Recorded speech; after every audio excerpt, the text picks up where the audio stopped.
நெற்றிக்கண் வலையொலி உறவுகளுக்கு வணக்கம். இன்றைய அரசியல் உரையாடலுக்காக நம்முடன் இணைந்திருப்பவர் அன்பு நண்பர் நம்முடைய சகோதரர் திரு வருண் அவர்கள். வாருங்கள், அவருடன் பேசலாம். சக வணக்கம். இந்த படத்தை விட்டுட்டு இன்னொரு டாபிக் போவோம். நீங்க வந்து நீண்ட நாட்களாக ஊடகத்துறையில இருக்கிறவர், ஒரு நீண்ட அனுபவமும் கொண்டவர். நீங்க சொல்லுங்க, கொஞ்ச நாளைக்கு முன்னாடி மூத்த அமைச்சர், மூத்த சட்டமன்ற உறுப்பினர், முதிர்ந்த அரசியல்வாதி ஐயா முன்னாள் துணை பொதுச் செயலாளர், இன்னும் வனத்துறைக்கு அமைச்சராக இருந்து கொண்டிருப்பவர் அவர்தான் ஐயா பொன்முடி அவர்கள் மிக ஆபாசமாக பேசினார். அதுவும் வந்து பார்த்தீங்கன்னா பல கோடிக்கணக்கான மக்கள் புனிதமாக மதிக்கக்கூடிய மத சின்னங்களை இழிவுபடுத்துற மாதிரி ஆபாசமாக பேசலாமா? கரெக்டா? அது குறித்து எந்த ஒரு டிபேட்டும் நடத்தப்படவே இல்லை. இது ஒன்று. ரெண்டாவது, நேற்றைக்கு முன்தினம் திமுகவை சேர்ந்த ஒரு பெண் பேச்சாளர் அம்மையார் கனிமொழியோட படத்தை அந்த மேடையில் பதாகையில் வச்சுக்கிட்டு அசிங்கமாக பேசுகிறாங்க. அந்த மேடையில் இன்னும் நிறைய பெண் நிர்வாகிகள் இருக்கிறாங்க. அப்போவும் அவங்க கொச்சையாக தான் பேசுகிறாங்க.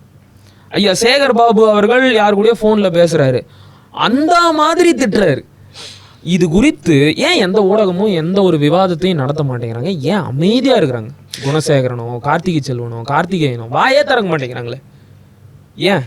அப்படி என்னதான் நிர்பந்தம்?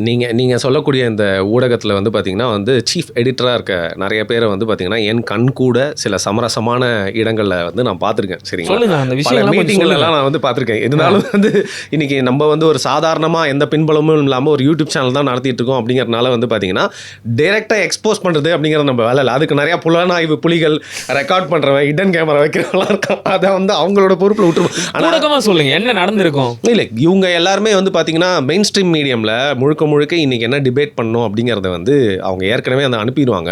ஒன்று, அது வந்து பார்த்திங்கன்னா இவங்களோட நியாயத்தை பேசுகிற மாதிரி இருக்கும். இன்னொன்று, இவங்க மேலே இருக்கிற ஒரு தப்பாக ஒரு பெரிய பிரச்சனை போயிட்டுருக்குன்னா அதை திசை திருப்பும் விதமாக வந்து பார்த்திங்கன்னா இப்போ இதுதான் வந்து ஒரு பெரிய பிரச்சனை காட்டுற மாதிரி இருக்கும். இதை ரொம்ப நாளாக வந்து பண்ணிட்டு இருக்காங்க. இன்ஃபேக்ட் நான் இணுபாவனம் கார்த்தி அவர்களோட போஸ்ட்டை பார்த்து எனக்கு சிரிப்பாக வரும். ஒரு நாள் விடாமல் வந்து குணசேகரன் டேக் பண்ணி கேட்டுகிட்டே இருப்பார். ஏங்க, அவர் பண்ண மாட்டாருன்னு தெரியும் இல்லைங்க அவருக்கு. தெரிஞ்சவங்களுக்கு உங்களுக்கு எவ்வளோ நம்பிக்கை. நீங்கள் ஒருத்தருக்கு விசுவாசமாக இருக்கிறீங்க, அதெல்லாம் இருக்கட்டும், ஒன்றும் தப்பு சொல்லலை. இப்போ நமக்கும் கூட ஒரு ஆதரவு நிலைப்பாடு இருக்கு. ஆனால் இவ்வளோ மோசமாக ஒருத்தர் பேசி இருக்கிறாரு அப்படிங்கிற போது ஒரு சேட்டலைட் மீடியாவில் வேலை செய்கிறீங்க, மூத்த பத்திரிகையாளர், நீங்கள் ஒரு செய்தியாவது இதை வெளியிடலாம்ல. டைரெக்டாகவே வந்து பார்த்தீங்கன்னா கனெக்ஷன் இருக்கிற ஒரு ஒயர் தான் இது அப்படின்னு சொல்லலாம். ஏன்னா வந்து ஒரு இந்த ஒயர்லெஸ் சிக்னல்னு சொல்லுவாங்களா, அந்த அளவுக்கு கூட இல்லை. தினம் வந்து இவங்க வந்து அவங்ககிட்ட இருந்து எந்த மாதிரியான சன்மானங்கள் வாங்குறாங்க, எந்த மாதிரியான கட்டைகளை வாங்குறாங்கன்னு சொல்லிட்டு நம்ம சந்தேகிக்கலாம் தேவையில்லை. ரொம்ப நாள் நடந்துட்டு இருக்குன்னு தெரியும்.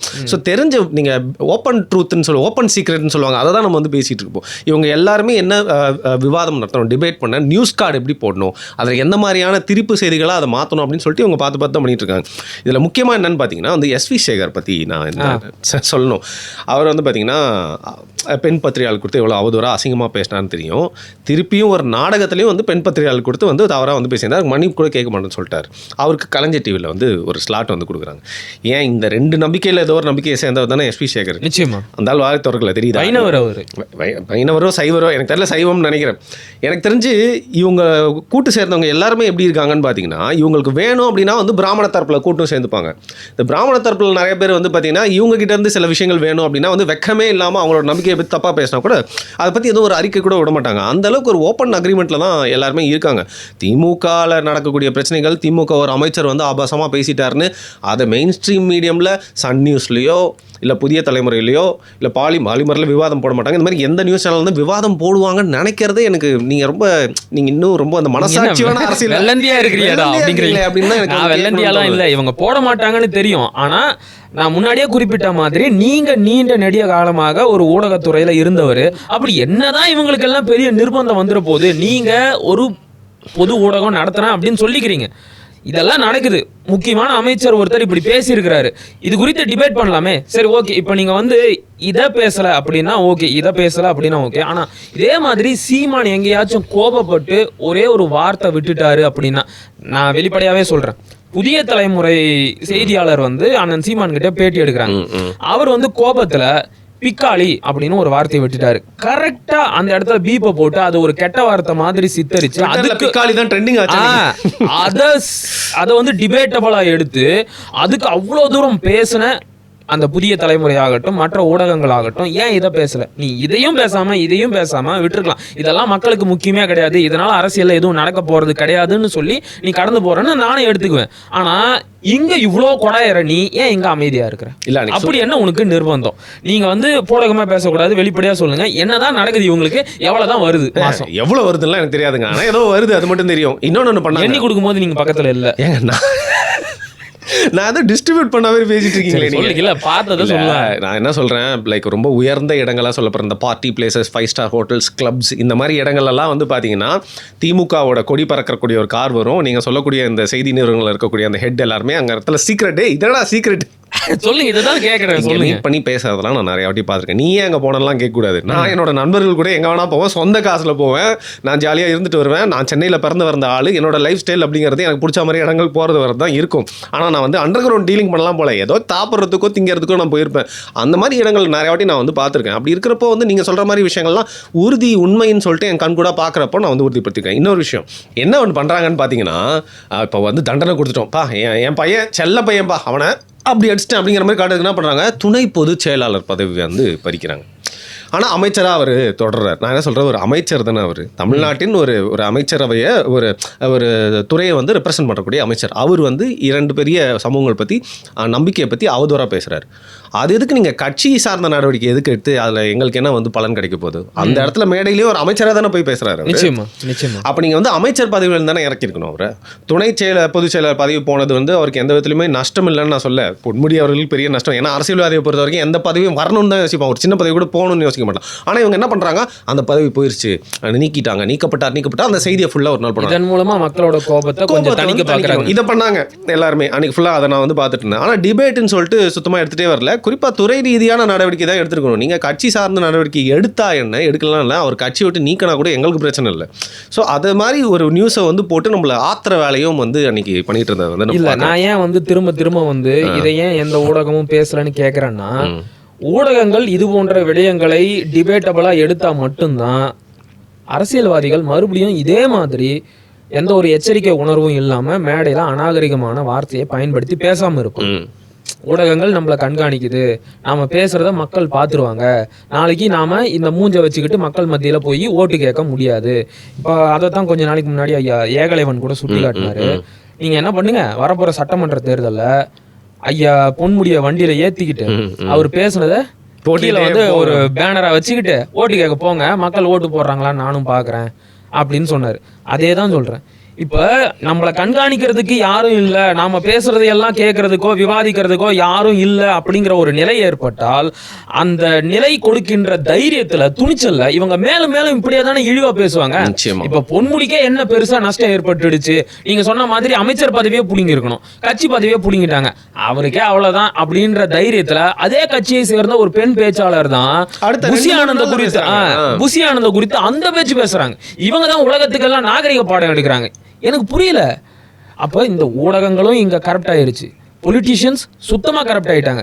எப்படிப்பட்ட சமூகத்தில் வாழ்ந்துகிட்டு இருக்கிறோம் பாருங்கன்னு நான் சொல்கிறேன். இல்லை, இப்போ நம்ம இதை வந்து கவலைப்பட்டுட்டே இருக்கிறத விட்டு நம்மகிட்ட என்ன மீடியம் இருக்குது, யூடியூப் மட்டும் தான் இப்போதைக்கு இருக்குது, எந்த இணையதளம் மட்டும்தான் இருக்குது. சோஷியல் பேசினாலே ஏதாச்சும் ஒன்று பண்ணி ஸ்ட்ரைக் அடிக்கிறாங்க. முடிஞ்ச அளவுக்கு எப்படி நம்ம பேசலாம், நம்மளோட செய்திகளை கடத்தி கொண்டு போகலாம் அப்படின்னு. ஏன்னா இன்னைக்கு நம்மளால ஒரு சேட்டலைட் சேனல் ஆரம்பிச்சு வந்து நடத்த முடியாது, சரிங்களா? இருக்கிற சேட்டலைட் சேனலும் வந்து பார்த்தீங்கன்னா நம்ம சாதம். ஆனால் வந்து சீமான் அவர்கள் நியூஸாக பயன்படுத்திக்கும். ஏன்னா வந்து பொன்முடியை நீங்கள் லைவ்ல காட்டா அவர் கார் கிட்ட நின்றுருக்காரு, போலீஸ் ஸ்டேஷனுக்கு இல்லைன்னா அவனும் பார்க்க மாட்டான். ஆனால் நைட்டு 12 மணியாக இருந்தாலும் சீமானவர்கள் 5 சேனல்லையும் போட்டாலும் 5 சேனல்லையும் வந்து ஒரு 10,000 பேர் பார்க்கறதுக்கு வந்து ரெடியாக இருப்பாங்க. முதல்வர் சைட்டில் பேசிக்கிட்டு இருந்தாலும் அந்த லைவை வந்து ஒரு 300 பேர் தான் பார்ப்பாங்க, இந்த சைடு 10,000 பேர் பார்ப்பாங்க. வியாபாரம்ன்ற ஒரு விஷயமும் இருக்குங்க. இந்த சைடு முதலாளிகிட்ட காசும் வாங்கி லாபம் பார்க்கணும், இன்னொரு சைடு வந்து சீமானவர்கள் பரபரப்பு பிரஸ் மீட், அவர் குட் மார்னிங் சொல்லிட்டு போயிருப்பார் பத்திரிகையாளர் செஞ்சு, அது பரபரப்பு பிரஸ் மீட் தமிழில் போட்டால் நம்ம வந்து தொட்டு பார்ப்போம். ஸோ யாரோட பேச்சை வந்து மக்கள் கேட்குறாங்க, யார் சார்ந்த பிரச்சனையை வந்து மக்கள் பார்க்குறாங்க அப்படிங்கிறது புரிஞ்சுக்கிட்டு சீமானவர்கள் யூஸும் பண்ணிக்கிறாங்க. ஆனால் சீமானவர்கள் ஏதாவது தப்பாக சொல்லிட்டா அது வந்து பூதாகரமாக, அதாவது ஒரு விஷயம் சின்னதாக ஏதாவது சொல்லிட்டா கூட அது வாய் தவறியாக தான் வந்துருச்சு, இயல்பாக ஏதாவது சொல்லிட்டாரு, மனசில் இருந்து எதாவது பேசிட்டாரு கூட தப்பாக வந்து உள்நோக்கம் கற்பிச்சு அதை வந்து 4 பக்கமும் பரப்பத்துக்கு ரெடியாக இருக்காங்க. நம்மளுக்கு இன்னும் 1 வருஷம் தான் வந்து தேர்தல் இருக்குது அப்படிங்கிறதுனால நீங்கள் மாற்றத்தை விரும்புனீங்க அப்படின்னா இப்போ இயல்பான மக்கள் வந்து பார்த்தீங்கன்னா நியூஸ் சேனல்லாம் நம்பாதீங்க. பார்க்காதீங்க. அது மட்டும் இல்லாமல் நம்மள மாதிரி ஆட்கள் என்ன பண்ணணும் அப்படின்னா, நம்மளுக்கு இருக்கிற மீடியங்கள் மூலியமாக வந்து மனசை வந்து தேத்திக்கிட்டு உண்மைகளை வந்து முடிஞ்ச அளவுக்கு மக்கள்கிட்ட கொண்டு போய் சேர்க்கணும். ஏன்னா இவங்கெல்லாம் இப்படி தான் தெரிஞ்சு போச்சு. நீங்கள் ஒரு வாட்டி சுகம் கண்டுட்டீங்க, காசு வாங்கிட்டீங்க, ஹை கிளாஸ் வாழ்க்கையை வந்து நீங்கள் தப்பான காசை வச்சு வாழ்ந்துட்டீங்க அப்படின்னு வச்சுக்கோங்க, உங்களுக்கு நியாயம் எல்லாம் வந்து தெரியாது தெளிவா. நம்ம ஏதோ இங்கே இருக்கிறனால நம்மளுக்கு எதுவும் நம்ம ஒரு மனித இயல்பு அதை போய் பார்த்து ருசிச்சுட்டு வந்துடுச்சுன்னு வச்சுக்கோங்க, திருப்பியும் வந்து நியாய தர்மம்லாம் இருக்காது. என் முதலாளி அவருக்கு நான் குலைக்கணும், அவருக்கு நான் வாலாட்டணும், எவனா இந்த சைட் தெரு பக்கம் வந்தானே அவனை கடிச்சு வச்சிடணும் அப்படிங்கிறதா வந்து இந்த வெறி நாய்களுக்கு வந்து தோணும். அது ஊடகத்திலையும் அந்த நாய்கள் நிறைய இருக்கு அப்படிங்கிறதா வந்து நீங்க சொல்லக்கூடிய அந்த விஷயங்கள் அவ்வளவு விஷயங்கள் காட்டுது. சரியான விஷயத்த சுட்டி காட்டினீங்க. இவங்களுக்கு கான்ட்ரவர்ஷியலாக ஏதாச்சும் தேவைப்படணும், பரபரப்பாக ஏதாச்சும் செய்தி வேணும் அப்படிங்கிறதுக்காக அண்ணன் சீமானை பற்றி அவர் நின்னா செய்தி, நடந்தா செய்தி, அவர் தும்முனா செய்தி அப்படின்னு எல்லாத்தையுமே செய்தியாக மாற்றுறது, அவரை குறித்து நெகட்டிவாக பல விஷயங்களை தொடர்ந்து இந்த ஊடகங்கள் பரப்பிக்கிட்டே இருக்கு. அதுதான் இவங்களுக்கு கொடுக்கப்பட்ட அஜெண்டா அப்படிங்கிறதும் நமக்கு நல்லா தெரியுது. அதனுடைய உச்சமாக இன்றைக்கு ஜூனியர் விகடன் ஒரு கருத்து படம், அதாவது ஒரு கார்ட்டூனை வெளியிட்டு இருக்கிறாங்க. நீங்க பார்த்துருப்பீங்க. நீங்க காட்டினப்போ நான் நம்பவே இல்லை. எனக்கும் நம்பல, நானும் நம்பல. முதல்ல அதை பார்த்த உடனே இது ஜூனியர் விகடனான்னு என்னுடைய நண்பன் எனக்கு அனுப்புனா, நான் அவன்கிட்ட கேட்குறேன். நான் கேட்கும்போது நைட்டு 12 மணி. உண்மையை சொல்கிறேன், இது ஜூனியர் விகடனான்னு நான் கேட்குறேன். அப்புறம் அந்த வெப்சைட் லிங்கே அனுப்புகிறேன், உள்ளே போய் பார்த்தா இது ஜூனியர் விகடன் தான். இல்லை, ஏன்னா இவ்வளோ தரம் தாழ்ந்து அவங்க போய் அவங்களோட அது ஊடகத்தில் போட்ட மாதிரி இல்லை, எவனோ எடுத்து ஃபோட்டோஷாப் பண்ணி போட்ட மாதிரி இருந்துச்சு. அதனால தான் நான் உங்ககிட்ட அது உண்மையான்னு கேட்டுங்க. இவ்வளோ சீப்பாக இறங்கிட்டாங்களா அப்படின்னு தோணுது. எனக்கு தெரிஞ்சு இணையதளம் மட்டும் இல்லை, இவங்க டோட்டல் சாப்டரே க்ளோஸ் பண்ணி முடக்கி தப்பே இல்லை. ஏன்னா விகடன்றது நான் கொஞ்ச நாள் வேலை செஞ்ச ஒரு நிறுவனங்க. எனக்கு ஒரு பற்று இருக்குது, பிடிக்கும் எல்லாமே. ஏன்னா அவங்ககிட்ட ஒரு ஊடக தர்மம் இருந்துச்சு, ஒரு கிளாஸ் இருந்துச்சு. இன்னைக்கு என்னன்னு தெரியல, இந்த அளவுக்கு கேவலமா இறங்கி ஒருத்தர் டார்கெட். ஏன் அண்ணன் சீமான் அவ்வளவு இழிவா தெரியுது? ஒரு கார்ட்டூன் போட்டு சீமான் அவர்களை வந்து கிண்டல் பண்ணா தப்புன்னு சொல்ல மாட்டாங்க, அவர் விமர்சிச்சா தப்புன்னு சொல்ல மாட்டாங்க. எல்லா அரசியல் தலைவர்களும் வந்து விமர்சனத்துக்கு உள்ளக்குள்ள வந்து வருவாங்க. அதுவும் ஜூனியர் விகடனா இருக்கட்டும், ஆந்த விகடனா இருக்கட்டும், அவங்க போற கார்ட்டூனு கருத்து எல்லாமே வந்து பாத்தீங்கன்னா எல்லாரை பத்தியும் விமர்சனம் பண்ணலாம், கேட்கணும், அப்படிதான் இருக்கணும் ஊடகம். ஆனா இது ஏதோ வந்து பாத்தீங்கன்னா ஒருத்தர் மேல வன்மம் கொண்டு ரொம்ப தரம் தாழ்ந்து இறஞ்சி அதில் வந்து யூஸ் பண்ணியிருக்க வார்த்தை பெட்டி அப்படின்னு வேணும்ட்டு ஹைலைட் பண்ணி வந்து போட்டிருக்கிறது. அப்புறம் வடிவேல் கூட கம்பேர் பண்ணி கம்பியே பிடிக்காம தான் கடைசி வரைக்கும் நிற்பேன்னு சொல்றது. அப்புறம் நான் என்ன கேட்குறேன்னா, அண்ணன் சீமான் அவர்கள் தேர்தலில் தனித்து போட்டியிட்டால் அது ஜூனியர் விகடனுக்கு எங்க வலிக்குது? நீங்க அதிமுக அவர்கள் எடப்பாடி பழனிசாமி கிட்ட போயிட்டு பத்திரிகைகள் கேட்குறாங்க, பிஜேபி கூட உங்களுக்கு என்ன வந்தது, நாங்க ஏதோ ஜெயிக்கிறதுக்காக ஏதோ பண்ணிட்டு போறோம் அப்படின்னு கேட்குறாப்ல. அதே மாதிரி ஜூனியர் விகடனுக்கு என்ன வந்தது? சீமான் அவர்கள் வந்து யார் கூட போய் சேரணும்னு நீங்க நினைக்கிறீங்க? திமுக கூட போய் சேரணுமா, இல்ல பாஜக இருக்கக்கூடிய அதிமுக கூட்டணி சேரணுமா? அப்படிதான் எதிர்பார்க்குறாங்க. கலைஞர் கருணாநிதி சொன்ன மாதிரி நீங்க நூல் பத்திரிகை தானா? நான் சொல்றேன், பல ஆங்கிள் இருந்து நம்ம இதை அணுகணும்ல. ஸோ உங்களுக்கு என்ன பிரச்சனை வந்தது அப்படின்னு கேக்குது. குறிப்பா ஒரு 3-4 மாசத்துக்கு முன்னாடி ஒரு பெரிய காவி சாயம் பூசப்பட்ட ஒரு முகப்பு படத்துலயும் ஜூனியர் விகடன் போட்டிருந்தாங்க. இன்னைக்கு யார் வந்து காவி கூட வந்து ஒட்டியிருக்கா? அவ்வளவு தூரம் கூட அண்ணன் சீமான் அவர்களை கொச்சைப்படுத்தி அட்டைப்படம் வெளியிட்ட பிறகும் கூட ஒன்றிய அரசு ஜூனியர் விகடனோட இணையதளத்தை முடக்கப்பட்ட உடனே முதல் அறிக்கை அண்ணன் சீமான் கிட்ட இருந்தா வந்துச்சு. ஆனா அவரையே நீ வந்து இவ்வளோ கேவலப்படுத்தி கருத்து சித்திரம் வெளியிடுற, எனக்கு புரியல. நீ யாருக்கு தான் விசுவாசமா வேலை செய்யற? நீங்க சொல்ற மாதிரி எல்லா அரசியல் தலைவர்களும் விமர்சனத்திற்கு உட்பட்டவர்கள் தான், அதுக்குன்னு ஒரு எல்லை வேணும். இல்ல, இது வந்து விமர்சனம் மாதிரி தெரியலையே, வன்மம் மாதிரி இருக்கு. வன்மம் மாதிரி அசிங்கப்படுத்தணும், ஒருத்தர் வந்து ரொம்ப அவரோட கேரக்டர் அசாசினேட் பண்ணணும். அதுலயும் அதுல போட்டு இருக்கிற படத்தை பார்த்தீங்கன்னா அது ஏதோ அவர் கொஞ்சம் அன்கம்ஃபர்டபுளா ஃபீல் பண்ணி உட்கார்ற மாதிரி இந்த பேட்சை குத்துவார். அதை கரெக்டாக கிளிக் பண்ணி அதை வந்து அந்த இடத்துல பிளேஸ் பண்ணி ப்ரொபகேண்டா தப்பாக போடுறாங்க. இல்லை, எனக்கு தெரிஞ்சு வந்து பார்த்தீங்கன்னா நீங்கள் ஏற்கனவே சொன்ன மாதிரி வந்து செய்தி சேனல்களில் வந்து உப்பிகள் ஊடுருவல் இருக்க மாதிரி வந்து இந்த மாதிரி ஜூனியர் விகடன் பத்திரிகைக்குள்ளேயே வந்து சில பேர் உட்காந்துட்டு பேமெண்ட் வாங்கிட்டு வேலை செய்கிறாங்களா, நிர்வாகம் இதை வந்து பார்த்துக்கிட்டு இருக்கா, கண்காணிக்குதா இல்லையா, இல்லை விஜய்க்கு மட்டும்தான் நீங்கள் மேடை போடுவீங்களா, மற்றவங்க எல்லாரும் மாற்றாந்தான் மனப்பான்மையோட தான் பார்ப்பீங்களா, பேமெண்ட் கொடுத்தா தான் வந்து புத்தக வெளியீட்டு விழாக்காக ஏதோ ஒரு தலைவரை பூதாகரப்படுத்தி காட்டுவீங்களா, அப்படியே மாதிரி சந்தேகமாக வந்து ஏற்படுது. ஒருவேளை சர்க்குலேஷன் கம்மியாயிருச்சு அப்படிங்கிறதுனால பண்ணலாமே, இதை பண்ணிருக்கலாம். நல்ல ஐடியாவா இருக்கு. ஏன்னா ஏற்கனவே நீங்க சொன்ன மாதிரி அண்ணன் சீமான் அவர்களை காவி உடையோட சித்தரிச்சு அட்டைப்படம் வெளியிட்டதுனால நாம அதை கடுமையா எதிர்த்தோம். நான் வந்து நீங்க என்ன 20 ரூபா செலவு பண்ணி வாங்கி கொளுத்திட்டீங்க, அதுல ஒரு கொளுத்தி வித்துருக்கா. அதுக்கப்புறம் அது என்னடா இருக்குன்னு அந்த என்னையா ஒரு கேமரா பக்கத்துல மைக்கு பக்கத்துல இந்த கொளுத்திக்கிட்டு இருக்காரு, என்னடா கொளுத்துறாங்கன்றதுக்காகவாது அந்த புக்கை வாங்கி படிச்சாங்கல்ல அன்னைக்கு. அது மாதிரி சர்க்குலேஷன் குறைஞ்சிருச்சு, சீமானை பிடிச்சி வம்புக்கு இழுப்போம், அவங்க தம்பிங்கெல்லாம் நம்மள போட்டு அடிப்பாங்க, என்னடா இருக்குன்றதுக்காக மறுபடியும் வாங்கி படிப்பாங்க, சர்க்குலேஷன் அதிகமாகுன்றதுனால இந்த வேலையை பார்த்துருப்பாங்களா. நல்லா இருக்கு. ட்விட்டர்ல ரேஜ் இம்ப்ரெஷன்ஸை வளர்க்கறதுக்காக கூட டக்குன்னு பாத்தீங்கன்னா வந்து சீமான் அவர்களை பத்தி ஏதாவது போட்டா வந்து தம்பிங்க வந்துருவாங்க உள்ள, உடனே வந்து அதுல ஒரு பாத்தீங்கன்னா வந்து ஒரு பெரிய பெரிய வாக்குவாதம் நடக்கும். அந்த போஸ்டர் வந்து எப்பவுமே ஒரு செல்லிங் கண்டென்ட்டாவே இருக்கிறாரு பாருங்க. ஒரே ஒரு வார்த்தை தான் பேசியிருப்பாங்க யாராவது ஒருத்தர், சீமான் அப்படின்னு ஒரு 30 நிமிஷம் வீடியோவில் கூட ஒரே ஒரு இடத்துல சீமான்னு சொல்லியிருப்பாங்க, உடனே அவரை தம்ப்நெயில்ல வச்சு ஏதோ சொல்லிட்டாங்க போலன்னு தம்பிங்கெல்லாம் அதுக்குள்ள பண்ணுவாங்க. நீங்க ஒரு கட்சியோட வந்து ஒருங்கிணைப்பாளர் மட்டும் இல்ல, நீங்க ஒரு கண்டென்ட் தங்க பல பேர் வாழ வச்சுட்டு இருக்கீங்க. பல யூடியூபர்கள், பல செய்தித்தாள்கள், பல பத்திரிகைகள், செய்தி சேனல்கள் எல்லாருமே வாழ வச்சுட்டு இருக்கீங்க. அண்ணன் கிட்ட நான் என்ன வருத்தப்படுறேன் அப்படின்னு சொல்றதை விட அண்ணன் மேல எனக்கு ஒரு செல்ல கோவம் என்ன அப்படின்னா, இந்த மாதிரி விஷயத்துக்குலாம் நம்ம வந்து கடுமையா கண்டனங்களை தெரிவிக்கணும். அவர் என்ன தெரியுமா பண்ணுவாரு, ரொம்ப ஜனநாயகவாதி. அடிக்கடி அண்ணன் வந்து சொல்லுவாரு, எங்க தலைவர் ரொம்ப நல்லவர், நான் அந்த அளவுக்குலாம் நல்லவன் கிடையாது அப்படின்னுவாரு. ஆனா உண்மையிலேயே இவரு ரொம்ப நல்லவர். புரியுதா உங்களுக்கு? இவரு ரொம்ப நல்லவர், நாங்க தான் ரொம்ப அண்ணா ஏதாச்சும் ஒரு கண்டிச்சு ஒரு அறிக்கை விடுனா இதெல்லாம் ரொம்ப தப்புன்னு அப்படின்னு. இருக்கட்டும்பா, அவங்களுக்கும் உரிமை இருக்கு அப்படின்ட்டு போயிடுறாரு. இப்படிலாம் இருக்காதண்ணா, நீ இப்படி இருக்கிறதுனாலதான் உன்னை அவன் இஷ்டத்துக்கு என்னென்னமோ பேசுறான் அப்படின்னு தோணும்.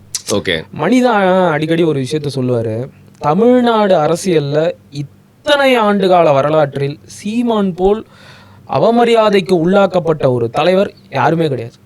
அவரை இழிவுபடுத்துறதுக்குன்னே ஒரு டீமை வச்சு திமுக வேலை செஞ்சுக்கிட்டு இருக்கு. அதில் ஒருத்தனோட யூடியூப் சேனலை கூட நேற்று ஹேக் பண்ணிட்டாங்க. இல்லை, அது நான் போய் தொலைஞ்சிருமா? ஓப்பனாக சொல்கிறேன். இது வந்து இப்போ தவறான முறையில் ஹேக் பண்ணுறது அப்படின்னா நம்ம பிடிக்காதவன் எதிரியாக இருந்தால் கூட அது வந்து தவறு அப்படின்னு நினைக்கிறேன். நம்மளுக்கு நம்ம நேராக தான் அடிப்போம், சரியா? முதுகில் வந்து குத்து, அது நம்ம பழக்கம் கிடையாது. நானும் நீங்கள் ஓப்பனாக சொல்கிறதுனால நானும் சொல்கிறேன். நேற்றைக்கு அவர் அந்த பதிவை போட்ட உடனே நானும் கூட போய் யோசனை சொல்லலாம் அப்படின்னு இருந்தேன். யோ, இந்த மாதிரி மெயில் அனுப்புங்க பாத்தீங்களா? நம்ம என்ன நம்ம முதுகுல குத்தி பழக்கம் இல்லை. நான் இப்பயும் சொல்றேன், உனக்கு அந்த அளவுக்கு கருத்தியல் செறிவு, கருத்தியல் வலிமை இருந்தா வா, இந்த மாதிரி நேருக்கு நேரம் உட்காந்து பேசிக்கலாம். நீ எவ்வளவு ஸ்ட்ராங்கா இருக்கிற, நான் எவ்வளவு ஸ்ட்ராங்கா இருக்கிறேன், ஆதரவு வச்சிருக்கேன், நோன் கூட சொல்ல மாட்டாங்கல்ல. அதுதான் நீங்க, அதுதான் நான். எனக்கு ஒரு மாதிரி ஆயிருச்சு. எனக்கு யாருமே இப்படி கோழைத்தனமா வீழ்த்தக்கூடாது. நான் சொல்றேன், எனக்கு என்னன்னா, மகிழன் வந்து சேனல் நடத்துறாருன்னா அது எவ்வளவு கஷ்டத்துல நடத்துறாரு. அந்த சேனல்ல வந்து சப்ஸ்கிரிப்ஷன் கொண்டு வரதுக்கு எவ்வளவு ட்ரை பண்ணாரு, கஷ்டப்பட்டு அதை வந்து ஒரு இடத்துக்கு கொண்டு வந்து அதை இழக்கும் போது தான் தெரியும். அதை திருப்பி நீங்க எழுந்து வர்றதுக்கும் அவங்க வர்றதுக்கும் வந்து நிறைய வித்தியாசம் இருக்கு. ஏன்னா அவங்க பேமெண்ட் வாங்கிட்டு தினம் தினம் குலைக்கக்கூடிய சேனல், நீங்க யாரோட ஆதரவும் இல்லாம தனியா மனம் வந்து முன் வந்து செஞ்சுட்டு இருக்கீங்க. ஸோ இதுக்கு நிறைய வித்தியாசம் இருக்கு. இருந்தாலும் ஒருத்தன் சேனல் வந்து ஹேக் ஆயிடுச்சு அப்படின்னா நம்ம வந்து நிஜமாவே உங்களோட மனசு தான் நானும் யோசிச்சேன். எனக்கு வந்து ரொம்ப கஷ்டமா இருந்துச்சு. சரி, பாவம், திருப்பி பதிவு போட்டு நான் திட்டி இருக்கிறேன், அசிங்கமா கேட்டிருக்கிறேன், அதெல்லாம் வேற. ஆனா எப்பவுமே வந்து அந்த சேனலை முடைக்கிறணும், அதை நீ ஒரு வாழ்வாதாரத்துக்கு பயன்படுத்துற, நிச்சயமா அதுல வந்து மண்ணலி போடக்கூடாது. புரியுதா உங்களுக்கு? எனக்கு தோணுச்சு சொல்ல அது மூலமா வேற ஏதாவது வாழ்வாதாரத்துக்கு இருக்கலாம், அதெல்லாம் எனக்கு தேவையில்லை. போட்ட உடனே சரி, இந்த மாதிரி மெயில் அனுப்புங்க, இந்த மாதிரி நிறைய டெக்னீஷியன்ஸ் இருக்காங்க, இந்த மாதிரி அதுக்குன்னு ஒரு டீம் இருக்கு, சொன்னீங்கன்னா அவங்க மீட்டு கொடுத்துருவாங்க அப்படின்னு சொல்லலாம்னு இருந்தேன். எனக்கு ஒரு பக்கம் நம்முடைய உறவுகள் வந்து என்னை அப்படியே ஊத்தி பார்க்குற மாதிரி இருந்துச்சு. அவ்வளோ நல்லவரா நீங்களும் இருக்கக்கூடாது. இல்லைங்க, அவங்க சப்போர்ட் பண்ணுறதுக்கு நிறைய ஆட்கள்லாம் இருக்காங்க. அவங்க ஹேக்கர்ஸே இருக்காங்க நிறைய பேர். அதனால தான் விட்டுட்டேன் நான், அதை கண்டுக்கவும் இல்லை. எல்லாருக்கும் ஒரு செல்லிங் கண்டென்ட்டா அண்ணன் சீமான் இருக்கிறாரு அப்படிங்கிற ஒரே காரணத்துக்காக எல்லை மீறி வந்து அவரை விமர்சனம் பண்ணிக்கிட்டு இருக்கிறாங்க. சரி, போகட்டும், எவ்வளோ தூரம் போகுதோ போகட்டும். இறுதியாக வந்து ஓரளவுக்கு கூட்டணிகள் வந்து உறுதியாயிருச்சு. அதிமுக வந்து மறுபடியும் பாஜக கூட கூட்டணி சேர்ந்துட்டாங்க. எப்படியும் இன்னும் கொஞ்ச நாள்ல பாமகவும் அந்த கூட்டணிக்குள்ள வந்துருவாங்க. திமுக கூட்டணி இன்னும் அப்படியே ஸ்ட்ராங்கா தான் இருக்கு. 2021 இருந்த கூட்டணி இப்போ வரைக்கும் அப்படியே ஸ்ட்ராங்கா இருக்கு. மிச்சம் இருக்கிறது 2 பேர் மட்டும்தான், அண்ணன் சீமான், நாம் தமிழர் கட்சி, விஜய், தாவேகா. இப்ப சில பேர் என்ன சொல்றாங்கன்னா, இவங்க 2 பேரும் கூட கூட்டணி வைக்கலாமே அப்படிங்கிறாங்க. நான் வந்து அந்த கட்சியின் ஆதரவாளன் அப்படிங்கிற முறையில சொல்றேன், அதுக்கு வாய்ப்பே கிடையாது. அண்ணன் சீமான் அவர்கள் அதற்கு ஒத்துக்க மாட்டாரு. ஆனா உங்களோட பார்வையில நீங்க எப்படி? ஏன் வாய்ப்பு இல்லை? எனக்கு இருந்தா நல்லா இருக்கும்னு தோணும். ஆனா இதுக்கே வந்து வருண், நீ டிவி கேல பணம் வாங்கிட்டேன். நான் என்ன சொல்றேன், உங்களோட பாயிண்ட் ஆஃப் வியூ சொல்றேங்க, ஓப்பனா சொல்றேன். லாஜிக்கலா எது பிரச்சனையா இருக்கும்னா, ஒரு கண்ணு தான் பிரச்சனையா இருக்கும். அந்த திராவிடம் தமிழ் தேசியம்ன்ற 2 கண்ணா. இப்போ வந்து காங்கிரஸ் கூட ஏன் வந்து இன்னைக்கு போக மாட்டேன்னு சொல்றாரு, ஒரு பெரிய வந்து முரண்பாடு இருக்கு. பாஜக கூட போகக்கூடாது, சரியா? மனித சமுதாயத்துக்கே எதிரான ஒரு கட்சியை வந்து நம்ம வந்து பார்க்குறோம். திமுக வந்து கிவன் அதை எதிர்த்து தான் வந்து இவர் வந்தார். அதிமுகவும் நாம் தமிழர் கட்சியும் சேர்ந்து செயல்படுவாங்களோன்னு நான் நினைச்சேன், சரியா?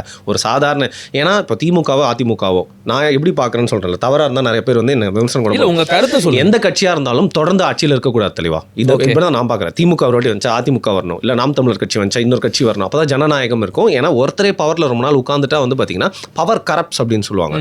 நீங்க இப்படி யோசிக்கிறீங்க, அதிகாரம் உங்ககிட்ட கொடுத்தா மகிழ் அப்படி யோசிப்பாருன்னு எனக்கு தெரியாது. அப்படி இருக்கிறப்போ வந்து திமுக இந்த வாட்டி தொடர்ந்து ஜெயிக்க கூடாதுன்னு நான் நினைச்சேன். அதனால வந்து ஒரு வலிமையான சக்தியா இருக்கக்கூடிய எதிர்கட்சியா இருக்கக்கூடிய அதிமுகவும் நாம் தமிழும் சேர்ந்தா அதுக்கான வாய்ப்பு இருக்குன்னு தோணுச்சு.